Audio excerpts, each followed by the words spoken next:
లైవ్లో చూద్దాం. జరిగింది మాట్లాడటానికి ఉదాహరణకి రామతీర్థంలో రామచంద్రమూర్తి శ్రీరాముడు ఈ దేశం కొలిచే శ్రీరామచంద్రుడి విగ్రహాన్ని శిరిచ్ఛేదం చేస్తే ఎవడు ఆకతాయి చేశాడు, ఎవడు పిచ్చోడు చేశాడు. పిఠాపురంలో అశుద్ధంతో విగ్రహాలని చేస్తే ఒక గుడిలో దాన్ని కూడా ఎవడో పిచ్చోడు చేశాడు. ఈ కల్తీలట్ల నేపథ్యం గురించి మనం ఎవరి గురించి మాట్లాడుకోవాలి, వాళ్ళ గురించి తెలుసుకోవాలి కొంత. అలాగే దుర్గమ్మ వారి ఆలయంలో వెండి విగ్రహాలు మన దొంగతనం జరిగితే ఇవి పోతే ఇంకోటి కొనుక్కుందాం, దీనికి ఏంటి బిల్డింగ్లు మేడలు కడతామా మిద్దెలు కడతామా. అలాగే అంతర్వేదిలో రథం కాలిపోతే ఎవడో పిచ్చోడు చేశాడు. ఇలాంటి సంఘటనలు నెల్లూరు నుంచి మొత్తం రాష్ట్రం నలుమూలల 219 సంఘటనలు ఇలాంటి జరిగినాయి. డెసక్రేషన్ ఆఫ్ టెంపుల్స్, దేవాలయాలు కావచ్చు, దేవాలయ పరిసర ప్రాంతాలు, దేవాలయాలు అపవిత్రం చేయటం. ఎక్కడ కూడా ఒక్కరి నేను నిర్ణయం తీసుకున్న దాఖలాలు ఎక్కడా లేవు. ఇలాంటి నేపథ్యంలో కూడా ప్రత్యేకించి జనసేన నుంచి కానీ మేము ఎక్కడ చాలా దాన్ని పొలిటికల్గా కానీ దాని ఒక మైలేజ్ వస్తుందేమో, దాని ఒక ఎమోషనల్ ఓట్ బ్యాంక్, అసలు ఆ నిర్ణయం ఎప్పుడు తీసుకోలేం. పదే చెప్పాము, కరెక్షన్ చేశాను తప్ప. అంత నిబద్ధత పాటించిన మేము స్వామివారి పాదాల చెంత రక్షింపబడ్డ గౌరవ ముఖ్యమంత్రి నారా చంద్రబాబు గారు కానీ చాలా జాగ్రత్తగా అప్రమత్తతోనే మాట్లాడతాం, చాలా జాగ్రత్తగా మాట్లాడతాం. ఎన్డీఏ సమావేశంలో మా అందరినీ ఉద్దేశించి మేమందరం కూర్చొని మాట్లాడే సమయంలో NDDM national dairy development board ఈ రిపోర్టు గౌరవ ముఖ్యమంత్రి గారు మాకు చదివి వినిపించారు. 3 రిపోర్ట్స్లో ఒక దాంట్లో వెజిటబుల్ ఆయిల్స్, నెయ్యి లేదు ఇందులో, అంటే ఏ స్థాయికి వీళ్ళు చేశారని చెప్తూ దాంట్లో ఒక రిపోర్ట్లో ఫిష్ ఆయిల్ ఉందనేది, ఇంకో దాంట్లో బీఫ్ టాలో ఉందనేది, ఇంకో దాంట్లో లాడ్ పంది కొవ్వు ఉందనేది, ఇంకో దాంట్లో గొడ్డు కొవ్వు ఉందనేది. ఇది చాలా సెన్సిటివ్ ఇష్యూ.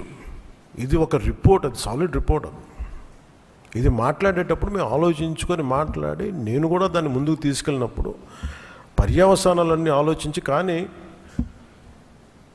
నేను కూడా అనుకుని ఇది చెప్పాలా లేదా. ముఖ్యమంత్రి గారు చెప్పారు దీన్ని ఎంత తీసుకెళ్ళాలి, ఎందుకంటే మా భయం ఏంటంటే సెన్సిటివ్ అయ్యి మనం చేసేసామా. భగవంతుడితోటి మీకు గతంలో చెప్పినట్టుగా రామచంద్రమూర్తిగా విగ్రహం తల నరికేస్తే రామతీర్థంలో దాన్ని చేయడం మళ్ళీ ఇప్పుడు చేసి దీని మీద మనం తప్పుగా అనుకుంటారా, లేదంటే దీన్ని కూర్చోబెట్టి రాజకీయ పరంగా లబ్ధి పొందుతారు, ఇలా ఆలోచిస్తారని చెప్పి 1-2 రోజులు ఆలోచించినా కానీ చెప్పకపోతే ఏం జరుగుతుంది. రేపు పొద్దున మీ అందరికీ తెలిసి కూడా మీరు ఎందుకు మాట్లాడలేదు, అదొక ప్రశ్న ఉంటుంది. అందుకని దాన్ని మాట్లాడాల్సి వచ్చింది. ఎందుకంటే ఆల్రెడీ మేము గవర్నమెంట్ ఫామ్ అయ్యాం, 5 years మేమే ప్రభుత్వంలో ఉంటాం. ఇది లాస్ట్ 6 నెలల్లో ఏదైనా ఉందంటే ఒక మేము ఇలాంటి ఏదైనా చేసాం ఒక అర్థం ఉంటుంది. వచ్చిన 2 నెలలు మాకు ఏం అవసరం ఉంది, 5 years ఈ ప్రభుత్వమే ఉంటుంది. ప్రజలు ఎన్నుకున్నారు. ఇది తీసుకెళ్ళకపోతే తప్పు అవుద్ది. ఎందుకంటే మా బేసిక్గా అందరం ప్రతి మతాన్ని గౌరవించే సంస్కృతి ఇది. ఈ దేశంలో హైందవ సంస్కృతి లేకపోతే మిగతా సంస్కృతులు లేవు. అలాంటి హైందవ సంస్కృతి మీద ఇంత అపవిత్రం జరిగినప్పుడు వీళ్ళు రిపీటెడ్గా చేస్తున్నప్పుడు ఇది చెప్పాలా లేదా అని కూర్చొని చాలా తర్జనలు పడి నాకు పర్సనల్గా గిల్ట్ ఉండి, అరే మనం ఇంత కళ్ళ ముందు ఇంత రిపోర్ట్ మాట్లాడకపోవటం అని చెప్పి చేసిన తర్వాత తద్వారా మీ అంశాలు తెలుసు. అది సుప్రీంకోర్టు దాకా వెళ్ళింది. కొంతమంది మీరు ఇట్లా అన్నారు, రాజకీయ లబ్ధి అన్నారు. మాకేం పోతే 5 సంవత్సరాలు మేమే ఉంటాం, మాకు ఆ భయాలు లేవు. కానీ దీన్ని కరెక్ట్ చేయకపోతే ఎందుకు మాకు ఉంది అంటే దీనికి నేపథ్యం అసలు వీళ్ళని మీరు ఎగ్జామిన్ చేయాలి. ఈ సమావేశం ద్వారా ప్రజలందరూ కూడా మేము ఏం ఎగ్జామిన్ చేస్తున్నామంటే వీళ్ళు ఎలాంటి పరంపర నుంచి వచ్చారు, వారసత్వం ఏంటి వీళ్ళకి. వీళ్ళు భగవంతుడి మీద పగబట్టారు. వీళ్ళు ఏడుకొండల స్వామి మీద పగ ఉంది. అది ఈరోజు పగ కాదు, ఏం పగో నాకు అర్థం కాదు. అది 7 కొండలు అంటాం. 7 కొండలు ఎందుకు, నీకు 2 కొండలు చాలు. భగవంతుడి మీద పగ ఏంటి ఎవరికైనా? వ్యక్తిగతంగా వర్గాల మీద పగ ఉండొచ్చు, ప్రత్యర్థి మీద పగ ఉండొచ్చు, కానీ విచిత్రంగా వీళ్ళు భగవంతుడి మీద పగబట్టారు. మేము ఆ కోణం నుంచి నాకు అనిపించింది దీన్ని కరెక్ట్ చేయాలి, ఇది చెప్పాలి. ఇది నేను ఎందుకంటే నేను మాట్లాడేటప్పుడు మేము చాలా ఒళ్ళు దగ్గర పెట్టుకొని మాట్లాడతాం, ఎందుకంటే we will face the consequence మాకు తెలుసు. ఉదాహరణకి మీకు అయోధ్య రామ మందిరం నిర్మాణానికి ఈ దేశం ఎంత తల్లడిల్లిపోయింది, ఎంత కదిలింది, ఎన్ని గొడవలు జరిగినాయి, ఇలాంటి దీనికి కూడా వీళ్ళు పంపించిన దాదాపు 1,00,000 లడ్డూలు ఇవన్నీ కూర్చోబెట్టి ఇన్ఫర్మేషన్ తీసుకుంటామంటే ఒకటి అసలు ఏం జరిగింది అన్నీ మొన్న వీళ్ళు చెప్పిన రిపోర్ట్లోనే దాంట్లో యానిమల్ కొవ్వు లేదంటున్నారు. సరే, ఫర్ ఎగ్జాంపుల్ నేను ఒక ఆర్గ్యుమెంట్ సేక్ అన్ని రిపోర్ట్స్లో కూడా ఎక్కడ కూడా ఈ నెయ్యిలో నెయ్యి లేదు. 59,70,000 పైచిలుకు కిలోలు 59,70,000 కిలోల నెయ్యి మీరు ఇది ఈ అసలు కల్తీ నెయ్యి అని కూడా దీన్ని కల్తీ వనస్పతి కల్తీ పామాయిల్ అనాలి దీన్ని. ఇవి దీంతో కలిపి ఇన్ని కోట్ల లడ్డూలు చేసిన తర్వాత దాంట్లో 1,00,000 లడ్డూలు అక్కడ కూడా పంపించారు, అయోధ్య కూడా పంపించారు. వీటి నేపథ్యం మొత్తం రిపోర్ట్స్ అన్నీ వచ్చిన తర్వాత ఈ నెయ్యిలో ఎక్కడా కూడా 59,70,000 ఇక్కడ లడ్లు దీనికి సంబంధించింది వీళ్ళు అనుకున్న సోకాళ్ళు నెయ్యి సప్లై చేసి దాంట్లో ఆన్ రికార్డ్ 58 లక్షల పామ్ ఆయిల్ దానికి సంబంధించిన ప్లాంట్ బేస్డ్ అన్నీ దొరికినాయి. అవి కాకుండా 1,70,000 నుంచి దాదాపు 2 లక్షల వరకు కెమికల్స్ దొరికినాయి. ఇవి ఆన్ రికార్డ్ వాళ్ళు కొన్నట్టు. మీకు టీటీడీకి మేము ఇన్ని 59 లక్షల పైచీలకు నెయ్యి సప్లై చేసామంటే ఆ పర్టికులర్ కంపెనీ 58 లక్షల పైచీలకు వీళ్ళు మనకి పామ్ ఆయిల్ దానికి సంబంధిత అన్నీ కొన్నారు. అలాగే 1,70,000 ఈ కెమికల్స్ కొన్నారు. ఇవన్నీ చాలా ఆన్ రికార్డ్ దొరికారు. ఎక్కడా కూడా సిబిఐ కానీ ఎక్కడ క్లీన్ చిట్ ఇవ్వలేదు. క్లీన్ చిట్ ఎక్కడ ఇవ్వలేదు. వాళ్ళు వెరీ క్లియర్ కట్గా చెప్పింది ఈ నెయ్యిలో పూర్తిగా ఇది ప్లాంట్ బేస్డ్, అంటే ఇది దీంట్లో నెయ్యి మన పాల నుంచి పాల కొవ్వు నుంచి రావాల్సింది, దీంట్లో ఇది లేదు. చాలా చాలా స్పష్టంగా అది చెప్పారు. మిగతాయి మేము నిర్ధారించలేకపోతాం, మా దగ్గర ఇన్ఫర్మేషన్ లేదనేది ఒక రిపోర్ట్ వాళ్ళు చెప్పింది.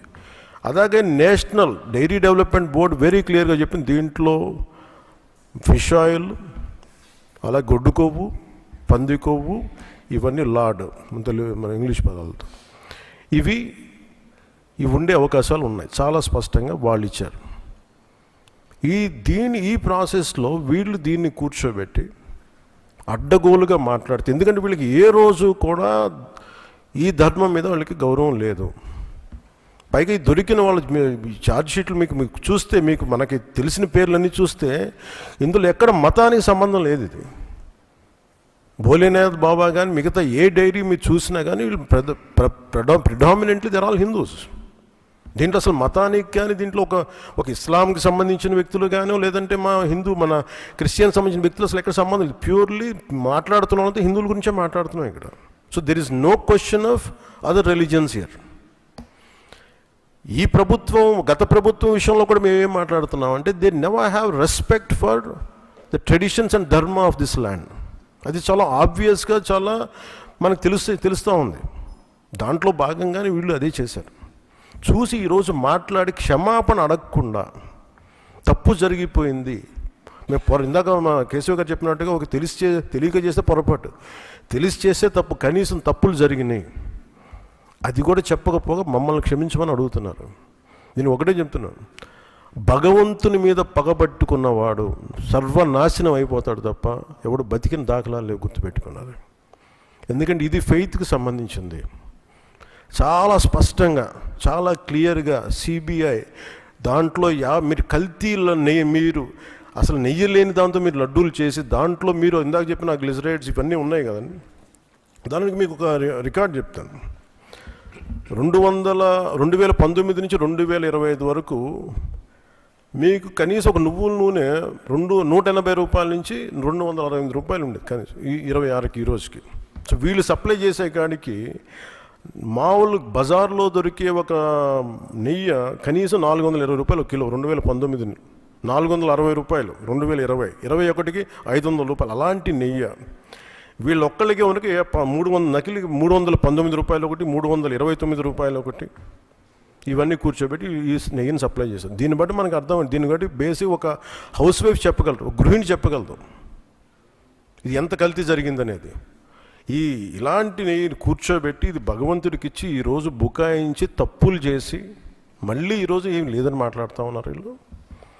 మీరు వివేకానంద రెడ్డి గారు పబ్లిక్గా మర్డర్ జరిగితే రోడ్డు మీదకి వెళ్ళి చిన్నపిల్లవాడికి తెలుస్తుంది అత్యంత హేయమైనగా చంపేశారని. అది మర్డర్ కాదు, గుండెపోటని చెప్తారు. వెండి విగ్రహాలు పోతే, అమ్మవారి విగ్రహాలు పోతే పోయిందంటారు. విగ్రహం కాల్చి ఎవరన్నా అపవిత్రం జరిగితే ఆవిడ పిచ్చోడు చేసాడు అంటారు.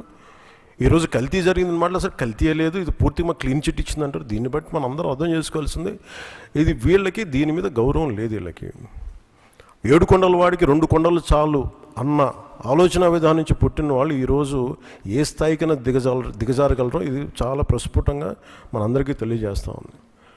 ఇది we are very very clear about protecting the traditional Hindu values, dharmic values. We are very clear about it. మేము చాలా చాలా స్పష్టంగా ఉన్నాం. మేము ఇక్కడ కల్తీ జరిగింది అంటే వేరే మతాలు అనటం కానీ వేరే విశ్వాసాలను కించపరచడం కానీ ఎక్కడ లేదు. ఒక తప్పు జరిగింది, అడల్టరేషన్ జరిగింది. We are very clear about it. దీని వెనకడుగే వేసే లేవు, చాలా పొరపాట్లు జరిగినాయి. ఇది రిపీటెడ్ పొరపాట్లు కాస్త వీళ్ళని చూస్తే 2022లోనే వీళ్ళకి తెలియజేశారు. వీళ్ళకి ఇక్కడ కల్తీ జరిగింది 2022 రిపోర్ట్ ఇస్తే నేను క్యాబినెట్లో మాట్లాడుతూ ఉంటే దాన్ని తొక్కేశారు. దాని గురించి బయటికి తీసుకురాలా అంటే మీకు తెలిసే చేశారు. వీళ్ళని 2022లో మీకు కల్తీ జరిగిందని రిపోర్ట్ అప్పుడు వాళ్ళకి ల్యాబ్ టెస్ట్ వాళ్ళకి పంపిస్తే అప్పుడున్న టీటీడీ చైర్మన్కి కానీ వీళ్ళకి కానీ వాళ్ళు 100% తొక్కి పెట్టేశారు. దాన్ని బయటికి తీసుకురాలా. దాన్ని బేస్ చేసుకొని మళ్ళీ ఆల్రెడీ 22లో జరిగింది కదా, దాని గురించి సమాధానాలు లేవు. ఇవన్నీ తెలిసి కూడా మీరు అయోధ్యకి కల్తీ లడ్డులు పంపించారు. ఇది విశ్వాసాల మీద మీరు కొడుతున్న దెబ్బది. మీ ఆలోచన ఏంటి అది అనేది మీరు తెలుసుకోవాలి. అందుకే మీరు భగవంతుని మీద పగ పెట్టుకున్నవాడు ఎవడైనా సరే, 7 కొండల వాడి మీద పగ పెట్టుకున్నాడు ఎవరైనా సరే మట్టి కరిచిపోతారు తప్ప, మీరు ఇలా బుకాయించుకొని చేసిన తప్పులు క్షమాపణ వేడుకోండి తప్ప మీరు కూర్చోబెట్టి మేము క్షమాపణ, మీరు భగవంతుడికి మీరు క్షమాపణ చెప్పాలి, 7 కొండల వాడికి మీరు క్షమాపణ చెప్పాలి. ఇది ఈరోజు మీరు మాట్లాడుతుంది ఈ రోజుతో ఆగదు. ఇది ఐ విల్ మేక్ షూర్, మా కూటమి will make sure that you will be liable everyone, ప్రతి ఒక్కరు కూడా. ఎంత టైం పడుద్ది, ఏం టైం పడుద్ది అనేది సిబిఐ ఫర్దర్ రిపోర్ట్ రావాలి, అది కేసులోకి మన కోర్టులకు వెళ్ళాలి. అన్నీ అయిన తర్వాత ప్రతి ఇది అయితే మేము 100% దీన్ని వదలం. ఖచ్చితంగా ఈ దోషులను ఎవరైతే ఉన్నారో మేము క్షమాపణ చెప్పడం కాదు, మీరు భగవంతుడికి మోకరిల్లే వరకు యుద్ధం సాగొద్దు.